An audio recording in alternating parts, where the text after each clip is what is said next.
పరిష్కరించాలని ఈ డిసెంబర్ 10 తారీఖు రోజు చలో హైదరాబాద్ను విజయవంతం చేయాలని చెప్పి ఆశా కార్యకర్తలందరినీ కోరుతా ఉన్నాం.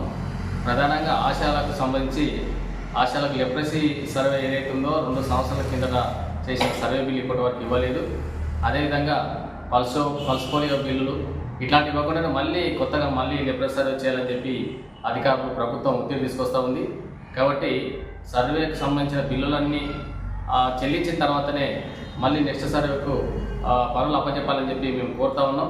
అదేవిధంగా ఆశాలను వెట్టి చాకరీ చేయించుకునే పద్ధతి పారితోషికం ద్వారా జరుగుతూ ఉంది.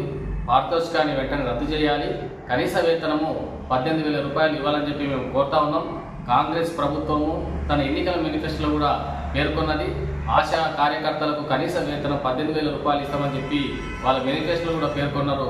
కాబట్టి ముఖ్యమంత్రిగా ఉన్న రేవంత్ రెడ్డి గారు కూడా అనేక బహిరంగ సభల్లో కూడా ఆశా కార్యకర్తలకు కనీస వేతనము 18,000 రూపాయలు అమలు చేస్తామని చెప్పారు.